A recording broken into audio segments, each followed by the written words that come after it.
Alguna vez les dije que es importante tener el Kitzur Shulchan Aruch. Kitzur Shulchan Aruch es el libro, el compendio de las leyes de la Torá. El que usamos nosotros es del Admur HaZaken, del primer Rebbe de Chabad, que está basado en el libro del Ramó,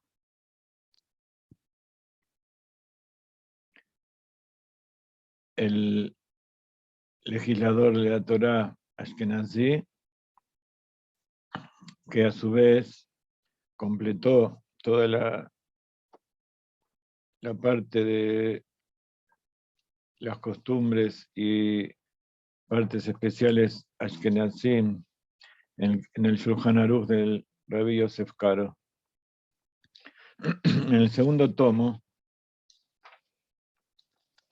habla acerca de el mes de Elul y de las festividades del mes de Tishrei. En la página 733 habla de algunas de las cosas que ya hablamos durante este mes, las costumbres de Elul,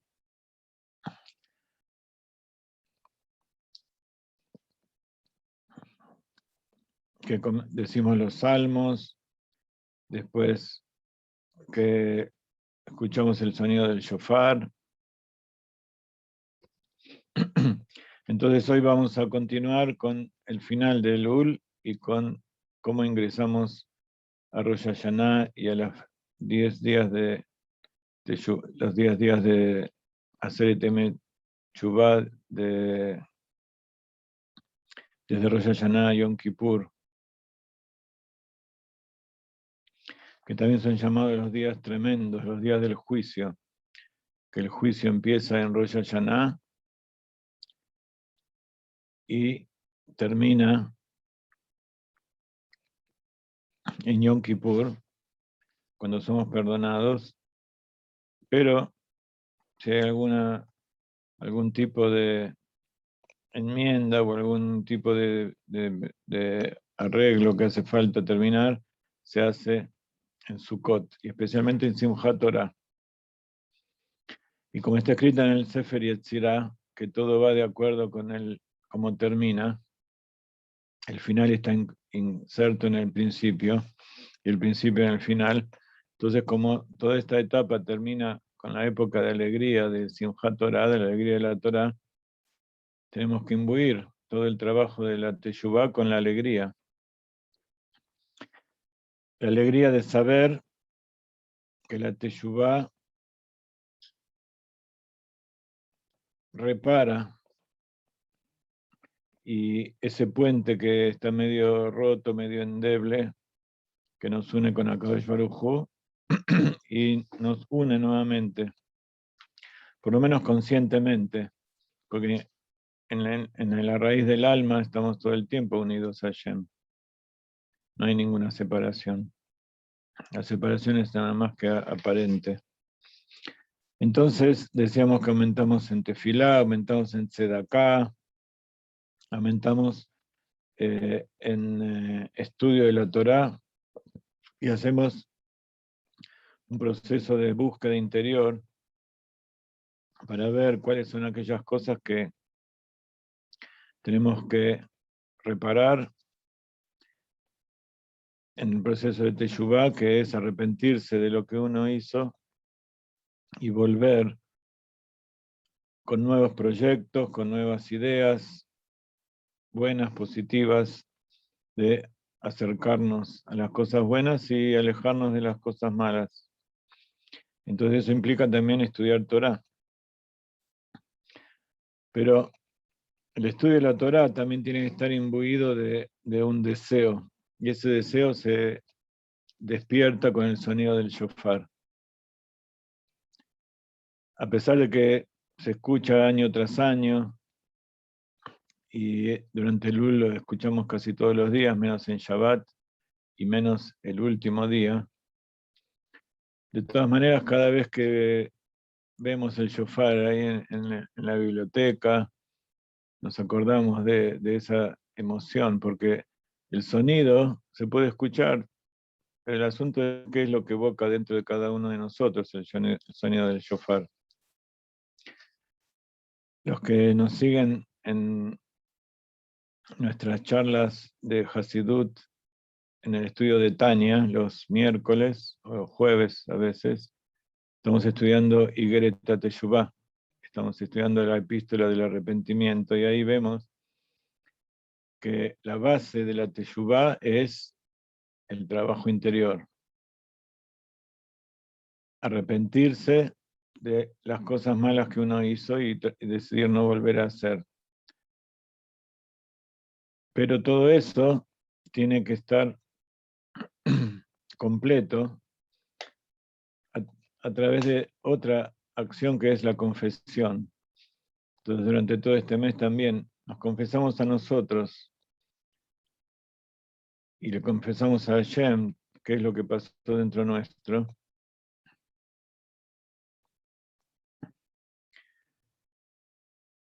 Y dentro de esa confesión también está la parte de pedir perdón.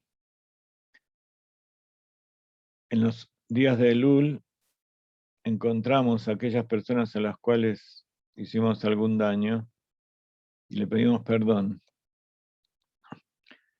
Pero ese perdón tiene que venir después de la confesión interior, de haber analizado qué es lo que pasó y ver qué es lo que nos da remordimiento, que nos impide hacer teshuvá completa y transformar ese sentimiento de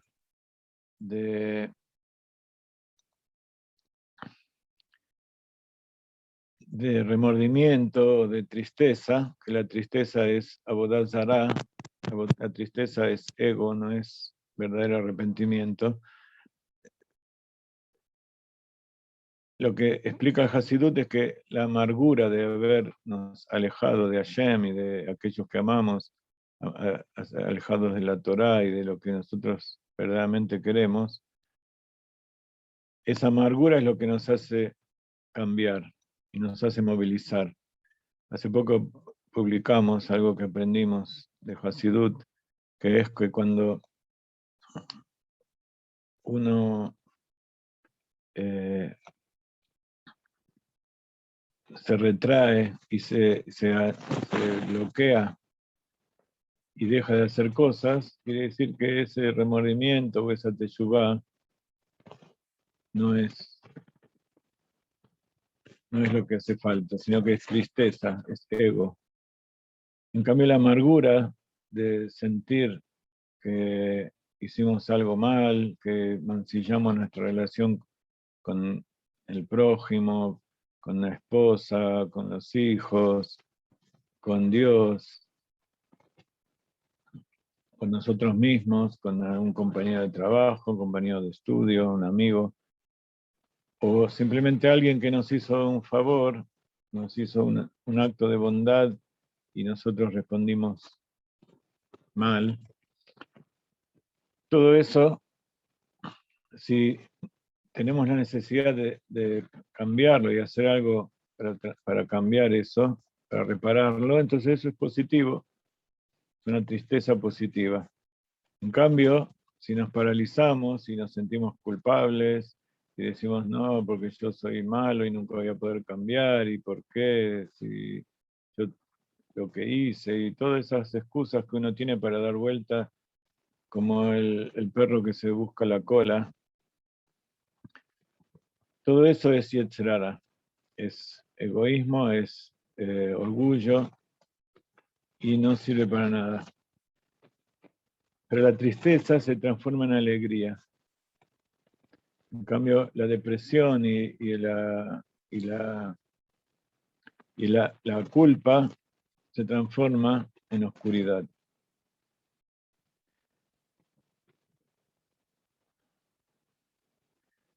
Entonces tenemos que, durante este mes y sobre todo en los últimos días del mes de Elul, tenemos que buscar a aquellas personas a las que hicimos algo mal, incluso si no podemos reparar, volver a reparar aquello que teníamos que devolver o reparar o volver a lo que era antes, pero de todas maneras enfrentarlo y decirle, mira, la verdad que pasaron los años, o pasaron los días, o las horas, depende, hay de todo, todas las cosas. Y ahora me doy cuenta que estuve mal, y hasta ahora no me animé, o cualquier asunto que que salga del corazón. Y entonces decirle, y como dice el Rab, este jueves hubo una charla del Rab, una conferencia en inglés, donde habló de todas las, de lo que es las letras y los versos, los psukim, que tienen que ver con el año nuevo que va a comenzar, 5782, que es Tafshin Pei Bet. Y entonces, una de las cosas que dijo es lo que publicamos hoy, tiene como 12 hojas. Recién estamos empezando a revisar las primeras partes para poder traducirlo. Pero eso lo escuchamos el otro día y lo quisimos escribir porque es muy interesante. Como dice Shlomo Amelech, que Maim Panim la Panim Ken Lev Adam la Javero. Así como el agua refleja el rostro del que la mira, así también el corazón de uno se refleja en el corazón del otro, del compañero. Entonces, cuando uno dice las cosas en forma de que salen del corazón, seguro que entran al corazón, nos enseña el Rebbe. Y para eso tenemos que tener un corazón. Y tener el corazón quebrado, como dicen los sabios, no hay mejor recipiente para recibir la misericordia de Hashem, la luz de Hashem, que un corazón quebrado. Entonces, no importa si el otro va a entender, si va a aceptar, el asunto es querer y seguramente se va a triunfar. Y justamente el año que comienza, que es Peivet, es Panim Bepanim, el rostro en el rostro. Son las iniciales de Panim Bepanim, Peivet. Y entonces todo lo que se dice es, como ustedes saben, no se dice los milenios, sino que se toma nada más que los 3 números del siglo. El 782 es Tafshin Pei Bet, y como el Rebbe nos enseñó, cuando fue Tafshin Nun Bet, 5752, toda esa década que era Tafshin, el Rebbe dijo Tie Shnat, que sea un año. Son las iniciales de estas dos palabras, Tie Shnat, que sea un año. En hebreo año es en femenino. Y entonces después las otras dos letras, Pei Bet, el Nun Bet en ese momento era Niflaot Bakol, que sean maravillas en todo. Pero este año es Pei en vez de Nun. Entonces Pei también es una palabra parecida que es Plaot. Plaot también son maravillas. Y entonces que también que este es un año de maravillas en todo, y que sea un año Tieshnat Panim Bepanim, que sea un año en que nos podamos comunicar frente a frente con el prójimo y sobre todo con aquellos que están más cerca nuestro, que son los primeros que son dañados por nuestras malas acciones. Los que están lejos no les afecta tanto y también es más difícil dañarlos. Depende del poder de cada uno, pero los que están al lado son los que más nos quieren y son los que más sufren por las cosas que hacemos. Entonces, que esa teshuvá salga del corazón y entre en el corazón del otro para refuá, para curación, tanto física como espiritual. Y ese es el origen de todos los males de la humanidad, que uno se fija en el corazón de uno, en el bolsillo de uno y no en el de los demás. Ese es el trabajo del mes de Elul para el año que viene que comienza.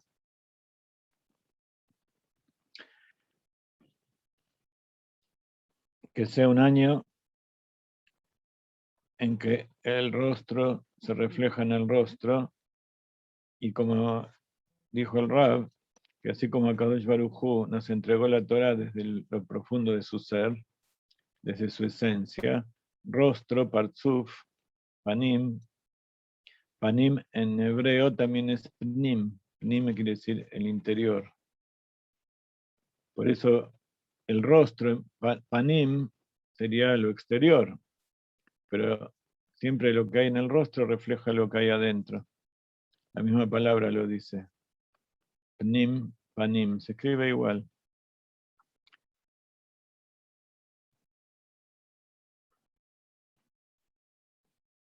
Y de ahí que está dicho que una persona no puede ser rabino si no está casado. Rabino no es simplemente alguien que estudió, sino que es alguien que tiene una comunidad y tiene gente a la cual dirige y enseña. Y no se puede si uno no está casado. Sobre todo una comunidad en Beit Knesset, física, ¿no? ¿Por qué? Porque cuando uno se casa, entonces empieza el rostro de la mujer, es el reflejo del hombre. La mujer es el espejo del hombre, como explica el Rab en el libro del matrimonio, y así es traído por los sabios, que Akadosh Baruj Hu, cuando creó al hombre, lo creó hombre y mujer, pero la parte externa, la parte consciente de él era la parte masculina, Adán. Y cuando el hombre empezó a buscar por todos lados esa parte que le faltaba, entonces ahí le dijo, evidentemente el hombre está muy solo porque no está conectado con su otra parte, que está dentro suyo, no la ve, está oculta. Y por eso la Torah dice que Dios tomó del costado del hombre, el costado también se refiere a la parte de atrás, y la parte de atrás quiere decir la parte oculta, el inconsciente. Así como la mujer tiene en forma consciente, revelada, su aspecto femenino, también tiene su aspecto masculino. Y el hombre también. El hombre tiene su aspecto masculino, como se dice en genética, eh, está expresado. Y la parte recesiva está en el inconsciente. Entonces, el hombre solo, cuando busca su parte femenina y la encuentra, no tiene cómo unirse con ella. Entonces, esos es aquellos problemas que tienen muchas personas que se identifican con su parte femenina y quieren arrancar o cercenar su parte masculina. Algunos lo hacen físicamente en la práctica, otros lo hacen con vestimentas y actitudes y pensamientos y conductas, pero cuando el hombre se casa, se conecta con esa parte femenina de manera positiva y sana. Y esa es la virtud de la mujer, que la mujer es la parte femenina del hombre, por eso se dice que es la mitad del alma, su media naranja, porque en verdad es así. Esas dos almas ya estaban predestinadas a casarse y a ser una desde antes. No estaban predestinadas, eran una, y se separó, y se invistieron en dos cuerpos, y al casarse se unen. Y entonces el hombre se identifica y trata de hacer con la mujer fructificar, y la mujer le ayuda al hombre a hacer aquello que su parte masculina no puede, que es transformar esa semilla en un fruto. Y así también pasa con las ideas y con todos los proyectos del hombre y en general con su servicio a Dios. El hombre solo, soltero, no puede servir a Dios en forma completa, porque es la mitad, tiene solo un aspecto. Y cuando quiere expresar uno, tiene que ocultar el otro. En cambio, cuando se casa, tiene los dos aspectos revelados y sabe que cada uno depende del otro, que si están separados, no es que son libres cada uno, sino que al contrario, están limitados porque son la mitad. Por eso la mujer es el espejo del hombre. Le muestra qué hay ahí adentro suyo y a través de ella él puede expresar su parte más femenina en forma sana.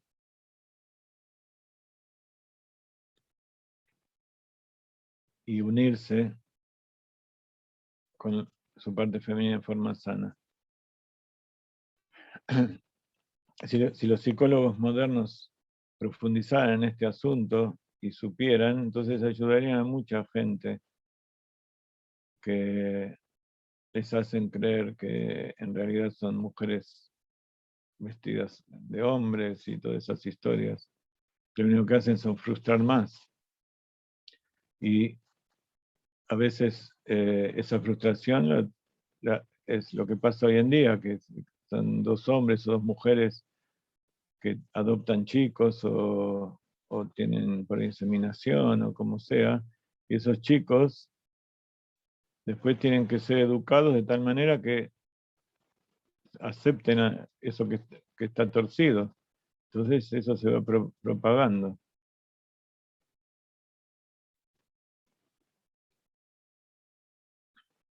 De todas maneras es una cuestión complicada que no es hoy el momento, pero es nada más que para ver cómo el matrimonio y la mujer, el chico con la madre lo tiene bien claro. La madre lo ayuda, pero cuando el hombre quiere casarse y que la mujer siga siendo como la madre, que la madre tiene una relación limitada con el hijo. Al principio estaba dentro de ella, eran uno. Después salió y entonces la función de la madre es ayudar al hijo a que se madure y se separe de ella.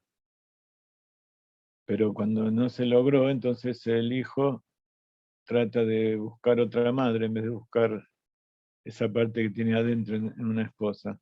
Y entonces le sigue exigiendo lo mismo en realidad, satisfacer sus propias necesidades. Y los hijos nacen no porque quieren tener hijos, por tener frutos, sino porque, como dicen, que lo principal es tener placer. Y si para tener placer hace falta matar al hijo, hace falta tomar medidas para evitar la concepción y todas esas cosas, entonces todo es valedero. Sería la otra cara de esa relación frustrada con la mujer. O también que se le pide que lave, que planche, y hoy en día se le pide también que se libere, y esa liberación que significa que tiene la obligación de trabajar, tiene la obligación de ser soldado, tiene la obligación de educar a sus hijos ya cuando son grandes. Eso mientras está casado. Si se divorcia, bueno, ya eso es, tiene que ser padre y madre. Les doy nada más que los títulos de estas cosas para ver cómo es la teshuvá que tenemos que hacer los hombres. Todos estos aspectos en la mujer es más simple, porque la mujer lo tiene más claro y tiene más...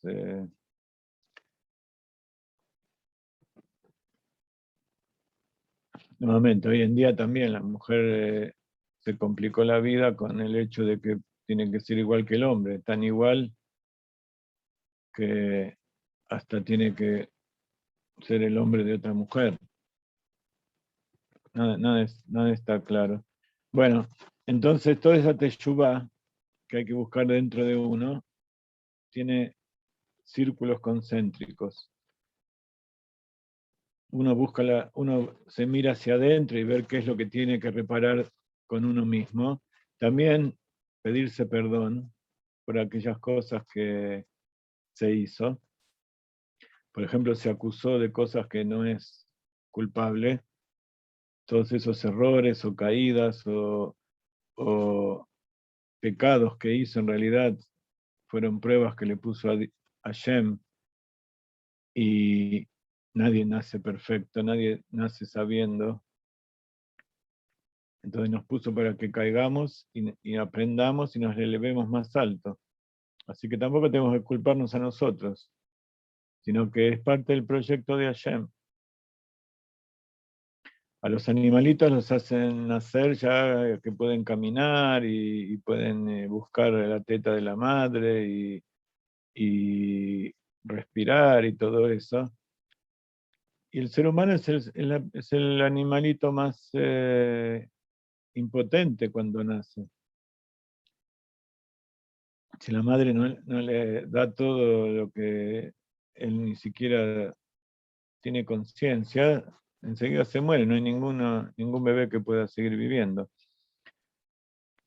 Y así nos hizo Hashem. Algunos tienen la mentalidad tan deformada que piensan que los animales son así porque ellos decidieron, que son buenos y fieles y muestran la oveja, muestran la abeja, la hormiga y todo, y cómo nosotros somos asesinos de los animales. En realidad, como dicen los sabios, toda la naturaleza está para que nosotros aprendamos de ella, aprendamos las buenas cualidades y la transformemos en una morada para Dios. No para que pensemos que los demás son mejores. No hay nada mejor que el ser humano. No hay nada más elevado que el ser humano. Aquel que ama a los animales y odia a los seres humanos, se odia a sí mismo y está equivocado. No entendió cuál es el proyecto de Hashem. De acuerdo con la halajá, cuando alguien está en peligro, muchos, si hay un animal o una persona, van a salvar al animal. Pero por más que sea la peor persona que existe, hay que salvar al ser humano primero. Bueno, entonces les decía que dentro de esa teshuvá hay círculos concéntricos que ese pedido de perdón y esa relación que tenemos va desde uno mismo. Por eso dice, amarás a tu prójimo como a ti mismo. Entonces hay que amarse a uno mismo, perdonarse, y así vas a poder entender a los demás. Primero está la esposa, los padres, los hijos, los hermanos, los sobrinos, los primos, los tíos, y así dentro de la familia, no necesariamente en este orden. Sí, por supuesto, primero la esposa y los hijos y los padres, y así para afuera. Los amigos, los colegas, los amigos, los estudiantes, los rabinos. Los rabinos a veces son como un padre o un hermano. Entonces hay una relación muy profunda. Entre el Hasid y el Rebbe hay una relación más fuerte que entre el hijo y el padre. Hay una relación de conexión más profunda. Pero de todas maneras, tenemos que pedir perdón a todas aquellas personas que vimos que fallamos, pero después de haber realizado la teshuvá interior, la búsqueda interior, como el hametz que buscamos en Pesach. Y no, como se acostumbra hoy en día, de poner en el Facebook, pido perdón a todos aquellos, bla, bla, bla, entonces yo ya me siento tzadik. Yo ya pedí perdón. Ya cumplí con la mitzvah, entonces ya puedo. Pero eso no tiene, verdaderamente no tiene ningún valor. Algo sincero. Sino es una formalidad. Es nada más que como cuando hago las clases y después miro a ver cuánta gente lo vio, cuántos likes y todas esas cosas. Los likes y todo eso, incluso son... la gente ve los videos y estuve escuchando y si puso like quiere decir que le gustó. Entonces ahí todavía hay algo, pero decir perdoname en una frase ni saber a quién estás hablando, entonces ya eso es bastante nulo y no sirve para nada. Entonces, a lo mejor no podemos llegar a miles de personas a decirle perdón, pero siempre se empieza por una y en la medida que podamos seguimos avanzando.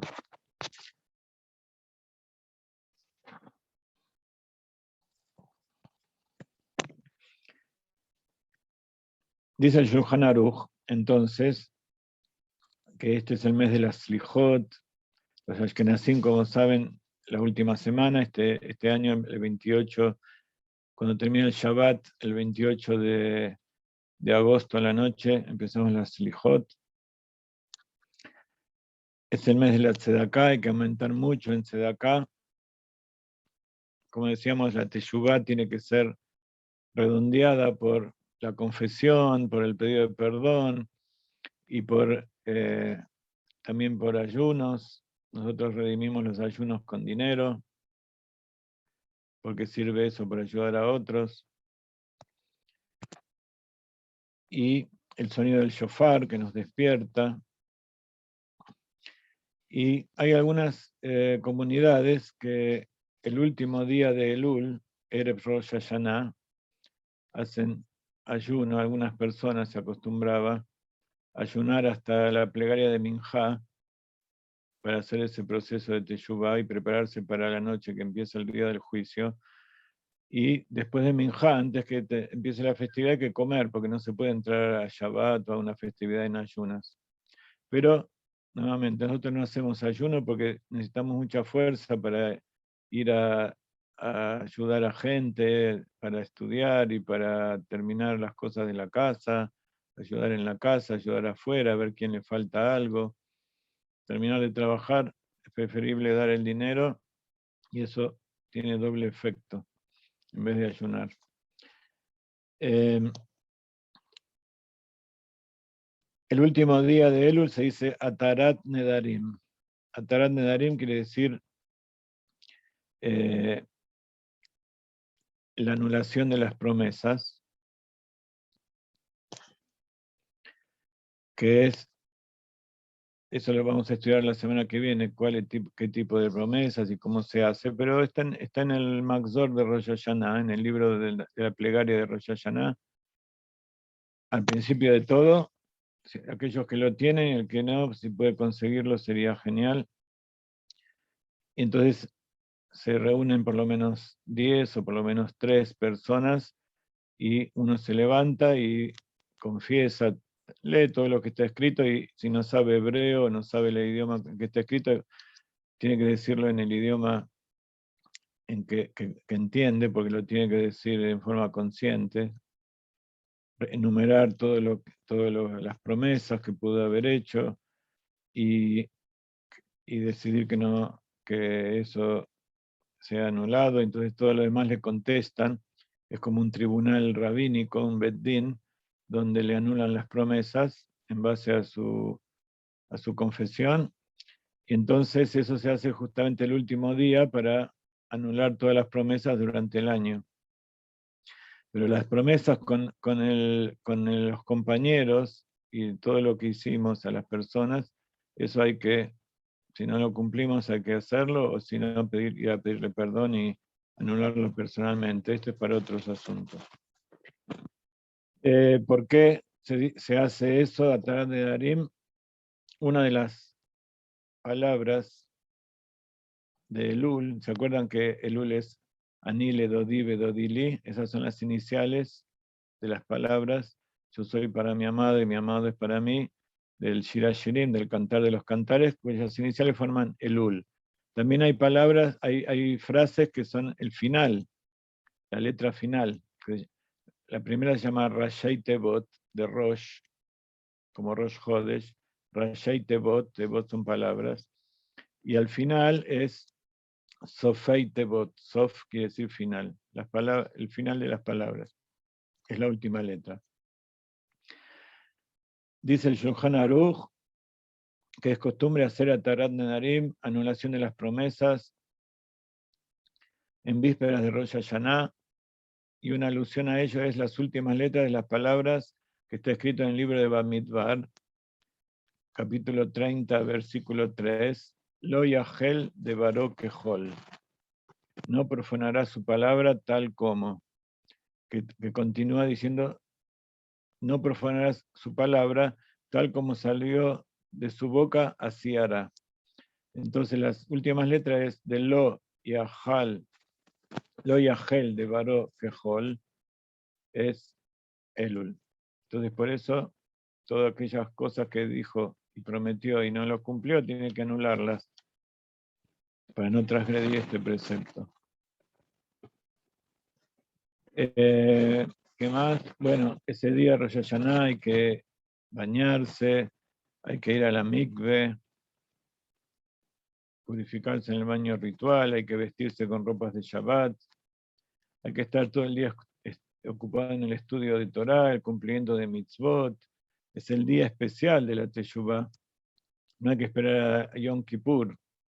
Yom Kippur es el día en que Hashem nos perdona, nos expía.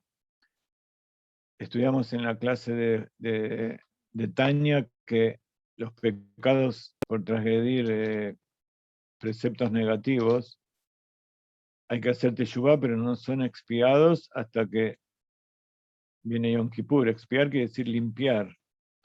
Una cosa es pedir perdón y otra cosa es reparar el daño que uno hizo. Entonces todos esos daños espirituales se limpian a través de Dios el día de Yom Kippur. Ya explicamos muchas veces por qué el día de Yom Kippur expía. ¿Ajón? Es el día en que Moshe Rabbeinu bajó por tercera vez, después de estar 3 veces 40 días en el monte Sinaí, con las segundas tablas, y esas segundas tablas eran la señal de que Akadosh Baruj Hu nos perdonó por el pecado del becerro de oro. Y una cosa es perdonar, que él nos había perdonado, y otra cosa es limpiar el pecado. Entonces, ese día Yom Kippur expía por sí mismo. Incluso si uno no sabe que existe el Yom Kippur, incluso si uno no ayuna, no hace plegaria, el día mismo limpia por sí mismo. ¿Ok? Entonces,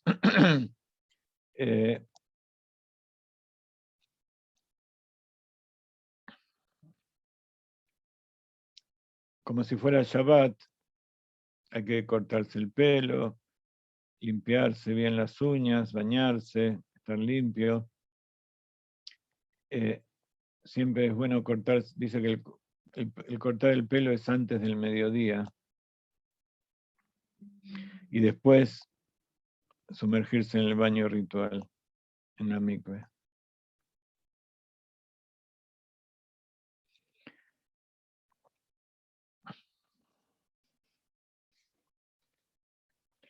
Bueno, les quería decir que nosotros estudiamos la parte legal de las costumbres en general. Esta semana y la semana que viene, Lili Rivka va a enseñarles a las mujeres toda la parte práctica de las comidas y de las costumbres. Nosotros también vamos a hablar de las costumbres. Ella también va a hablar desde el punto de vista de la mujer y qué es cómo se prepara todo eso en la casa. Así que las invito, si alguno no está dentro de la lista de la clase de Lili Rivka de los martes, me avisa y la incorporo. Ella va a seguir explicando el tema de las comidas y de las costumbres, y hay costumbres ashkenazim, hay costumbres sefaradim. Nosotros, como somos hasidim, hacemos de acuerdo con la costumbre hasidí. No importa si uno es ashkenazí o sefaradí. Yo soy ashkenazí, Rivka es sefaradía, pero hacemos lo que el Rebbe nos enseñó. Estamos conectados al Rebbe, así que nuestra época, que es la época final del exilio y principio de la redención, en que ya se terminaron los asuntos de Ashkenazí, Sefaradí y todas esas historias. Yo cuando la conocí a los 17 años, ni sabía la diferencia entre Sefaradí y Ashkenazí, ella sí sabía. Pero eso es una señal del Mashiach también. Cuando todas las diferencias se anulan, aquellas diferencias que nos separan, anulan. Aquellas diferencias que nos unen, esas son buenas.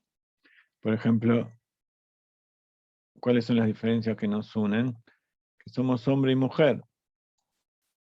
Cuando el hombre tiende a unirse con la mujer, entonces esa es una diferencia que nos une. ¿Cuáles son las diferencias que nos separan? La intolerancia. Si mi esposo un año quiere hacer costumbres sefaradín, como hicimos tantas veces, porque es lindo, es divertido. Aparte, cuando yo la conocí, nos casamos y empecé a ver un poco las tradiciones, no las tradiciones, sí, realmente las mitzvot. En la casa de ella hacían Rosh Hashanah, Yom Kippur, Pesach. Nosotros no teníamos esa costumbre en mi casa, simplemente era un recuerdo y hacíamos alguna que otra costumbre.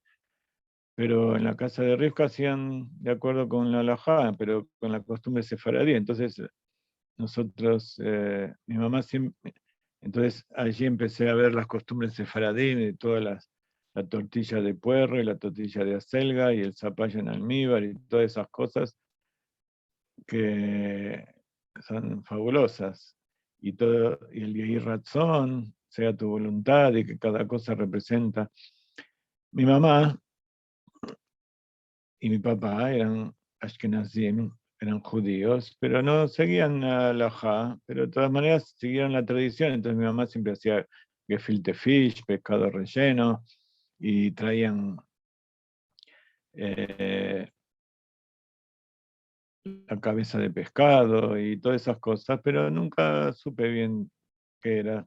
Yo sabía que era judío y sabía que los judíos hacen eso. Después me enteré que hay muchas costumbres. Entonces, cuando esas costumbres de la cocina y todas esas cosas que saben hacer las mujeres son costumbres que unen. Que uno piensa que porque uno come gefilte fish y el otro come tortilla de puerro, entonces hay una separación, entonces está equivocado.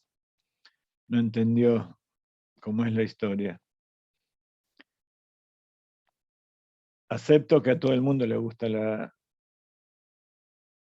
tortilla de verdura y de puerro y el zapallo y todas las cosas que hacen los sefaradimios, no a todos les gusta el gefilte fish. Eso no se puede evitar. Pero esas son cosas que unen. Conocer la tradición que fue hecha para servir a Dios, eso es hermoso, es lindo en todos lados, entonces no hay ningún problema. Tampoco es una obligación ser hasid ni seguir determinadas cosas, es algo que tiene que salir de uno.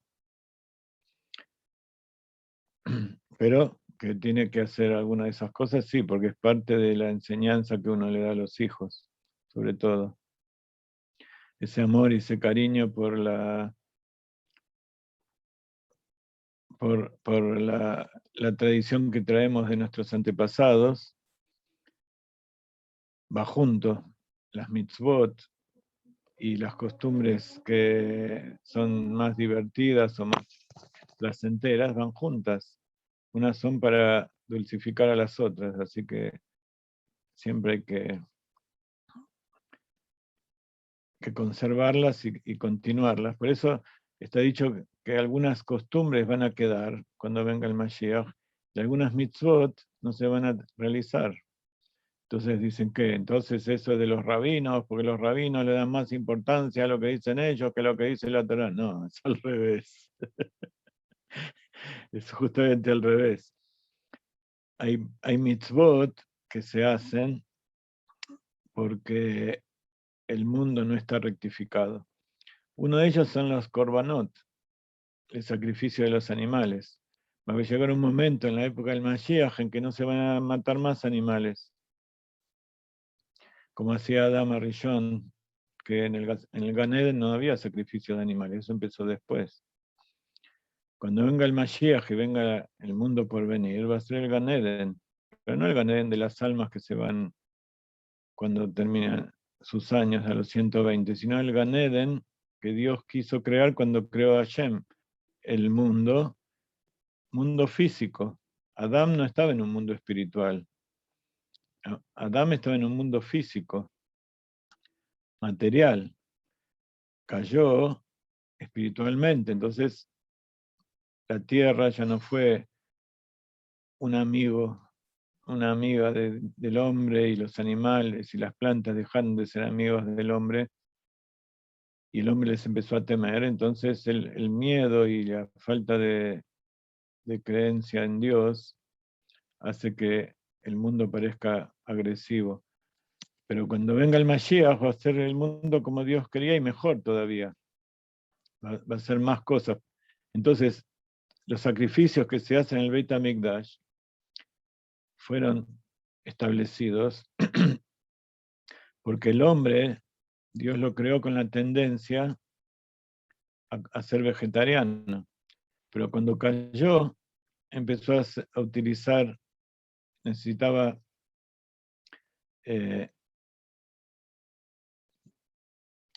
mostrar que también los animales son parte de Dios y se los elevaba en el altar, como hacía Caín y Abel, como una muestra de que, Caín era el que cuidaba, que hacía vegetales, y Abel hacía sacrificios de animales. Pero no los comía hasta que llegó Noaj. Recién en la época de Noaj se empezaron a comer los animales.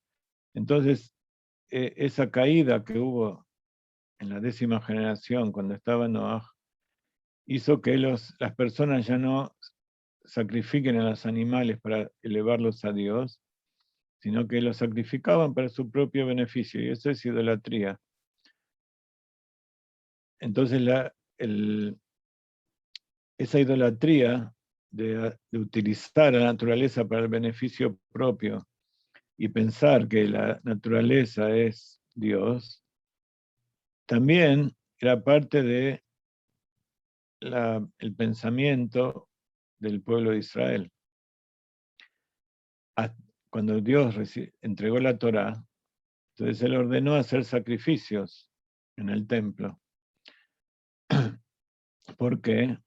En realidad tenía que haber dicho que a partir de ahora no hace falta más hacer sacrificios. Sírvame en el templo y van a hacer ofrendas de especias y van a traer los frutos que cultivan en la tierra, pero el hombre todavía tenía ese instinto dentro suyo que no podía ser eliminado.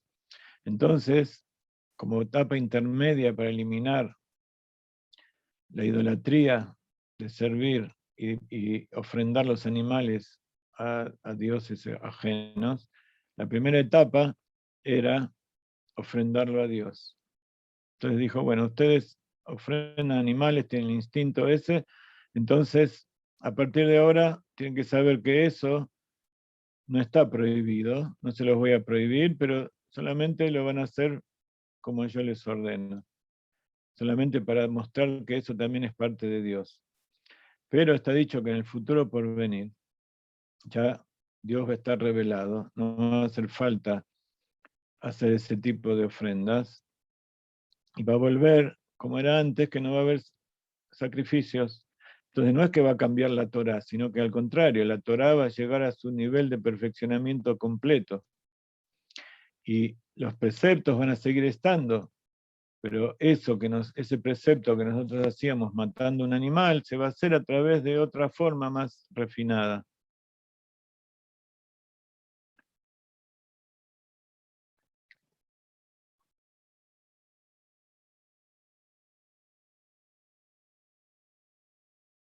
Entonces, pero está dicho que el primer, ese es la diferencia entre cuando Dios creó al hombre, que era todo de arriba para abajo, y cuando empezó el hombre a crear, a hacer cosas por su cuenta, cuando se separó de Dios, que era todo de abajo para arriba. El primer templo había una revelación de Dios, porque Dios bajaba y tomaba los sacrificios, y está dicho que era de arriba para abajo. El segundo templo ya no había la revelación de Dios, no estaban los utensilios del primero, no había los 10 milagros que había en el primero, era un servicio netamente de abajo para arriba. El hombre lo hacía a pesar de que Dios no se revelaba como se revelaba en el primero. Pero en el tercero va a ser la unión de las dos cosas, el servicio del hombre que trabaja desde abajo, haciendo todo lo que tiene que hacer para construir el templo físico y todos los mitzvot con el mundo físico. Y Dios va a traer desde arriba también el templo y se va a hacer un trabajo conjunto, al estilo de las segundas tablas, de cuando Moshe subió las tablas de piedra y Hashem las grabó. Entonces, lo que va a hacer en el futuro por venir es que todas aquellas cosas que Hashem de entrada no quiso van a desaparecer.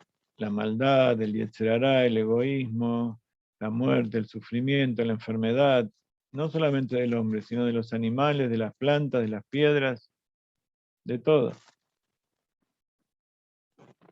Pero las cosas buenas que creó el hombre, eso va a quedar. Y por suerte vamos a comer tortilla de puerro y vamos a comer gefilte fish también en esa época.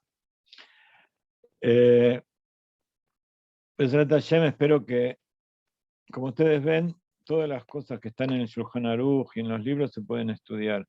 Lo que hacemos en esto es tomar esas cosas y imbuirlos dentro de lo que es el pensamiento judío, que es el verdadero pensamiento judío. Así que bueno, Besrat Hashem, damos por finalizado hoy la charla y la semana que viene vamos a continuar adentrándonos más de lleno en todo el servicio de Rosh Hashanah y todas las cosas que tenemos que hacer, Yom Kippur y Sukkot y todos esos asuntos. Sigan estudiando la Perashá de la semana, sigan leyendo la Haftará, la parte de los profetas de la semana, estudien Hasidut, el Tanya, digan muchos salmos, muchos Teilim. Y como dije hoy en otra charla que di, es importante que sepan que es bueno trabajar, es bueno dedicarse a traer sustento a la familia, hacer que el mundo sea mejor y que cada vez haya mejores cosas, pero cuando el trabajo se transforma nada más que una forma de dinero, que es la forma de realizarse de una persona, entonces eso se transforma también en una idolatría. Tenemos que saber que lo que quiere Dios es que hagamos tefilá, que estudiemos Torá y que hagamos buenas acciones. Y que para eso necesitamos trabajar. no hacer buenas acciones y darse de acá y rezar para poder tener un buen trabajo y tener mucha plata y tener una casa más grande y tener. La idea es que el trabajo nos dé la posibilidad de servir a Dios mejor y que a través del trabajo utilicemos todas esas cosas para entregarlo a Hashem. Como cuando el pueblo traía todos los animales y los vegetales y todas sus ofrendas al templo sagrado, mostrando que eso es, todo lo que hacían era para servir a Dios. Ese es el mismo espíritu de trabajar los 6 días para llegar al Shabbat. No descansar el Shabbat para poder trabajar durante 6 o 5 días. El hombre está hecho para disfrutar. Dios quiere que nosotros disfrutemos de la creación y no que vengamos a este mundo para trabajar y sufrir. Entonces, cambiar esa mentalidad es parte de vivir la época del Mashiach. Y así es como se cambia el mundo. La cultura del trabajo, todos se preguntan por qué cuando más uno trabaja, más los pobres se hacen más pobres y los ricos se hacen más ricos. Porque el trabajo para enriquecerse, o para el propio honor, o para tener más poder, o para dominar a los demás, eso es Avodat Zarah. Pero cuando trabajamos, incluso trabajamos pocas horas, pero eso alcanza para servir a Hashem, para hacer el trabajo de servir a Hashem, entonces eso es importante. Por eso los shluchim del Rebbe, los enviados del Rebbe, los rabinos verdaderos, dedican 24 horas por día a su comunidad, a estudiar, a hacer cosas por los demás. Y bueno, ese es su trabajo, pero ese trabajo es servicio a Hashem. Y si hay que trabajar para traer sustento porque no alcanza, entonces el sustento es para ayudar a la familia, para que la familia cumpla mejor las mitzvot, para que sean más felices, para que la mujer no trabaje. La mujer no tiene que trabajar. Y el Rebbe es el primero que defendió el derecho de la mujer a salir de la casa, a enseñar, a ser independiente, siempre y cuando eso no la obligue a ser la que tenga la responsabilidad de mantener el hogar y que no la obligue a dejar de tener hijos o que no la obligue a descuidar a su familia. Por eso, mujeres soldados, mujeres ejecutivas y todo eso, no es el ideal. No creo que ninguna mujer tenga ese ideal. Si una mujer puede ser ejecutiva y llevar adelante sus proyectos y ayudar a gente y todo eso, sin la obligación de dejar de lado a su familia, pienso que es lo mejor que puede pensar, lo mejor que le puede pasar. Pero cuando la mujer, como dijimos antes, cuando las cosas se dan vuelta y la mujer en aras de su independencia piensa que dejar al marido, dejar de casarse, dejar al hogar, dejar a sus hijos, tanto si los tuvo o no los tuvo, en aras de realizarse profesionalmente o artísticamente o lo que sea, eso no es kasher.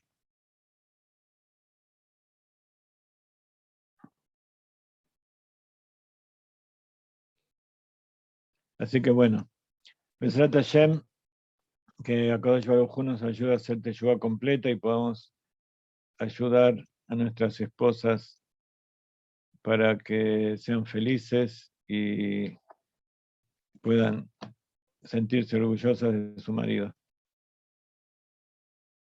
Shavua Tov, y como acostumbramos ahora en el mes de Elul, Ktivá Bejatimá Tová, Leyaná Tová Metuká, que sean inscritos y sellados para bien en el libro de la vida, para un año bueno y dulce. Y Mashiach Now.